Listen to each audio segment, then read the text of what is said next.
नवी मुंबई में पिछले 5 दिनों से जारी मूसलाधार बारिश के कारण कई ठिकानों पर पेड़ों के गिरने की घटनाएं सामने आई हैं। बड़े पैमाने पर वाहनों का और संपत्तियों का नुकसान हुआ है। आज इस पूरे मुद्दे को लेकर मनसे नेता और पर्यावरण सेवा भावी संस्था के अध्यक्ष बालासाहब शिंदे ने मनपा आयुक्त डॉक्टर कैलाश शिंदे को एक निवेदन दिया। मुलाकात और चर्चा के दौरान बालासाहब शिंदे ने मांग की कि नवी मुंबई में वृक्ष प्राधिकरण उसके मैनेजमेंट के लिए 96 करोड़ से अधिक का प्रावधान किया गया है, लेकिन बजट में प्रावधान होने के बावजूद भी महानगर पालिका का जो प्रशासन है वो मानसून से पहले जो पेड़ है उनके टहनियों की छटाई को लेकर गंभीर नहीं रहा और संभवतः इसी कारण से इस मानसून में पहली बारिश के दौरान ही तमाम ठिकानों पर पेड़ गिरने की घटनाएं हुई हैं। आपको बता दें कि चेंबूर में इसी तरह की एक घटना हुई जहां एक स्कूल बस पर पेड़ गिर गए जिसमें एक विद्यार्थी की मौत हो गई। बालासाहब शिंदे ने कहा कि नवी मुंबई में भी इस तरह की घटनाएं हो सकती हैं क्योंकि बस स्टॉप्स, तमाम सड़कों के फुटपाथ के आसपास और रहिवासी ठिकानों पर कई ऐसे जगह हैं जहां पर कई पेड़ ऐसे हैं जहां जिनकी टहनियां बड़े पैमाने पर फैली हुई हैं और भारी बारिश के कारण वो टूट कर गिर रही हैं। ऐसे में बड़े हादसे को जन्म दे सकती हैं।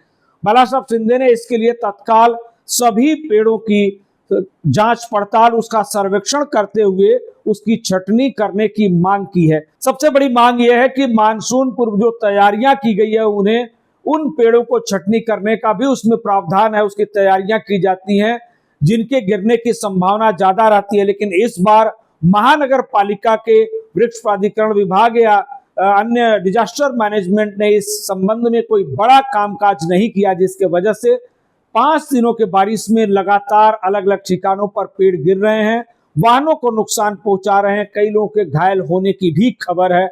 इसके साथ साथ घरों और संपत्तियों का भी नुकसान हो रहा है।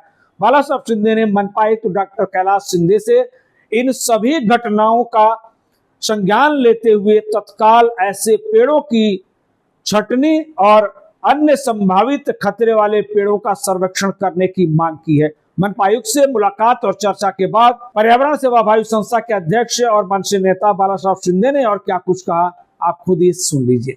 आज पर्यावरण सेवा भावी संस्थेच्या माध्यमातून आम्ही आणि आमच्या नवी मुंबई शहराध्यक्षा कविताताई शास्त्री यांच्या माध्यमातून सन्माननीय आयुक्त साहेबांना आम्ही भेटलेलो आहोत। आपण पाहत आहात की सध्या 4-5 दिवस झालं पावसाळ्याने जोर घेतलेला आहे।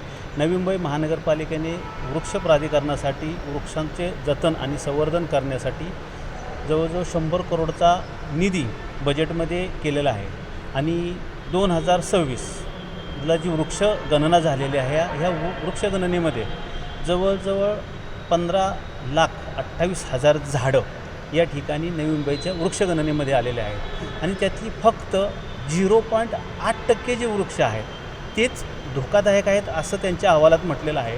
परंतु जर आज आपण बघितलं तर ह्या 4 दिवसात जवळजवळ 80 ते 90 वृक्ष हे पडलेले आहेत। आपण बघितलं असेल मागच्या आठवड्यामध्ये चेंबूरमध्ये एक वृक्ष पडला आणि त्याच्यामध्ये एका शाळेचा विद्यार्थी ठार झाला। नशीब आपलं चांगलं आहे की ह्या 4 दिवसामध्ये 100पर्यंतचे जे वृक्ष पडलेले त्यामध्ये कुठेही जीवितहानी झालेली नाही। परंतु आमचा पालिकेला आयुक्तांना असा सवाल आहे की आपलं वृक्ष प्राधिकरण आणि उद्यान विभाग करते काय? 100 करोड रुपयाचा निधी आपल्याकडे आहे, जवळजवळ 15,28,000 झाडं आपल्याकडे आहेत, तर त्या झाडांचं जतन करणं आणि त्याचं संवर्धन करणं आपलं काम आहे। यावर्षी अधिक महिना असल्यामुळे 1 महिना पावसाळा हा लेट सुरू झालेला आहे। त्या 1 महिन्यामध्ये जर आपण आपल्या विभागाने इथल्या नवी मुंबईतल्या झाडांची छाटणी पावसाळा पूर्व जर छाटणी केली असती तर हे 100 वृक्ष वाचवता आले असते। हे वृक्ष आणि पर्यावरणाची हानी झाली ह्याला जबाबदार कोण? आयुक्त साहेब याची जबाबदारी घेणार का आणि संबंधित अधिकाऱ्यावर आपण कारवाई करणार का असा सवाल आज आम्ही आयुक्तांना विचारलेला आहे आणि मला वाटतं की आयुक्त साहेब लवकरात लवकर आमच्या निवेदनाची दखल घेतील आणि पावसाळा पूर्व वृक्षांची छाटणी करून जास्तीत जास्त वृक्ष जगवण्याचा प्रयत्न करतील। तुर्तास जय महाराष्ट्र। आज आम्ही आपल्या नवी मुंबई महानगरपालिकेचे आयुक्त माननीय श्री कैलाश शिंदे साहेब यांना भेटलो आमच्या पर्यावरण सेवाभावी संस्थेच्या अनुषंगाने। आमच्याकडे असा मुद्दा होता की आपणा सगळ्यांना माहितीच आहे 2007 नंतर जेवढा इमारतींना बांधकामाची परवानगी मिळाली आहे त्यांच्यासाठी रेन वॉटर हार्वेस्टिंग करणं हे अतिशय मॅन्डेटरी आहे। परंतु बऱ्याचशा ठिकाणी ते नियम पाळले जात नाहीत आणि त्याकरिता त्यांनी ऑडिट केलं पाहिजे असा हा प्रथम मुद्दा आम्ही तो मांडला आहे आमच्या निवेदनामध्ये. त्यानंतर आमचा सर्वात महत्त्वाचा मुद्दा असा होता की आपल्याकडे बऱ्याच ठिकाणी खारं पाणी आहे, समुद्र आहे आपल्या आसपास नवी मुंबईच्या. त्या पाण्याचा गोड्या पाण्यात रूपांतर करून आपण जर ते पाणीसुद्धा आपल्या नवी मुंबईला वापरण्याकरिता दिलं तर भरपूर पाण्याची आपली इथे बचत करण्यात येईल आणि तेच पाणी आपण वारंवार जर पाण्याचा वापर केला तर आपल्या पाण्यामध्ये आपण जास्तीत जास्त त्याचं संवर्धन करू शकू. हा आमचा मुद्दा होता आणि ह्या सगळ्या अनुषंगाने आम्ही आज आयुक्त साहेबांना आमचं निवेदन दिलेलं आहे आणि त्या संदर्भात ते बरेच पॉझिटिव्ह वाटले. गोड्या पाण्याच्या रूपांतराकरिता त्यांनी आम्हाला असं सांगण्यात आलं आहे की मुंबईमध्ये ऑलरेडी हा प्रोजेक्ट चालू आहे आणि जर तो सक्सेसफुल झाला तर नवी मुंबईमध्ये लवकरात लवकर ह्या प्रोजेक्टवरती अभ्यास करून खाऱ्या पाण्याला गोड्या पाण्यात रूपांतरित करण्याकरिता ते प्रोजेक्ट अवलंबणार आहेत. तर आज आम्हाला भरपूर छानपैकी आयुक्त साहेबांनी वेळ दिला आणि आमच्याशी आमच्या प्रत्येक प्रश्नावरती मुद्देसूद चर्चा केली आणि लवकरच ह्या सगळ्या मुद्द्यांवरती ते कारवाई करतील असे त्यांनी आम्हाला आश्वासनसुद्धा दिलेले आहे. लेटेस्ट अपडेट्स और ताजा तरीन खबरों के लिए TV1 इंडिया लाइव को सब्सक्राइब कीजिए और नोटिफिकेशन पाने के लिए बेल आइकॉन को दबाना मत भूलिए.